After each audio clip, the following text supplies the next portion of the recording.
What's up, everyone? We're going to do the spooky and I'm going to add horror comic cover challenge from Bearded and Cole. We're going to see what 5 books I picked out of the collection to show you today. Let's check it out.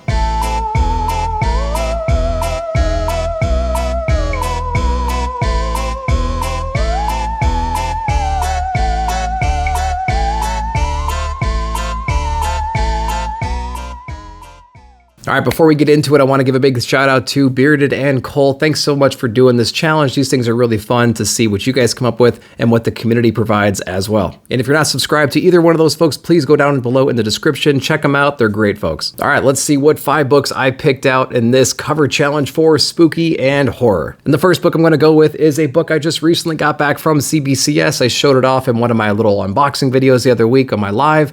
This is Trish Forstner's Silence of the Lambs homage for Stray Dogs Issue 1, Volume 1. And if you remember when this book came out back in the day, this was a highly sought after book. I'm glad I got a copy. I'm glad it came back in the condition that it did. And I think it fits perfectly in this spooky / horror category. So that's our first book, Silence of the Lambs homage variant Stray Dogs Issue number 1, Volume 1. All right, the next book we're going to showcase is from Walking Dead. Yes, who would have guessed it? I would have had a Walking Dead book in this countdown. We have issue 163. We have Conquered. I remember seeing this cover in the shop when it first came out with Rick's little arm hook there in the mob scene of all the different walkers, thinking the absolute worst. So glad that it didn't turn out that way. Awesome issue as well. We have a lot of walkers invading Alexandria. Very, very cool issue. A lot of interesting cameos. Great cover. Definitely going to make the list. All right, the next book, we're going to have to go back all the way to the late 60s. I just got this book and I'm really happy to have it in the collection. We have X-Men meets Frankenstein, Nuff Said, issue number 40. We have George Tuska and Sam Rosen on this one. Again, from the late 60s, very, very awesome cover. Absolutely love this one. So glad it's in the collection. Frankenstein, one of the most iconic spooky and horror characters ever created. All right, the next book is a little bit obscure, but I'm sure some of you have read it. It's actually from Action Lab. We have Sweetheart, issue number 1, written by Dylan Gilbertson, art by Francisco Ianquinta and Marco Pagnotta. Hopefully I didn't butcher those names too much. Very cool premise in this story. Very awesome, spooky cover here with this monster looming over this house right here, waiting for someone to come out.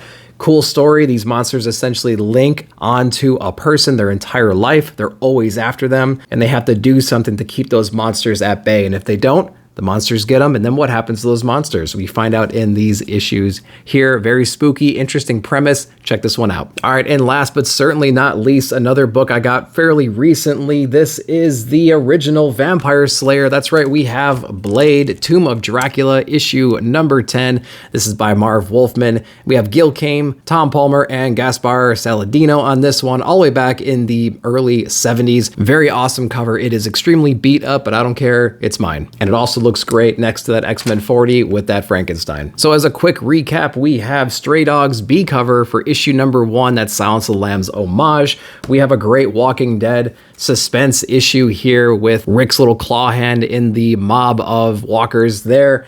We have a great issue where Frankenstein meets the X-Men. X-Men issue number 40. Amazing cover. Love that one there. We have a great comic that I hopefully more people will check out. We have Sweetheart issue number 1, which I had a lot of fun with that particular run. And then we have the Vampire Slayer, Blade himself, Tomb of Dracula, number 10, in that very much beat up but mine condition, and I don't care whatsoever. So those are my picks for spooky and horror comics. Thank you very much to Bearded and Cole for putting this together. It's always a great time. And again, links will be down below in the description for their channel, so make sure to check them out. And while you're down there, if you haven't yet, like, subscribe, and share. Hit that bell notification to be alerted of future videos. We'll see you all down in the comments.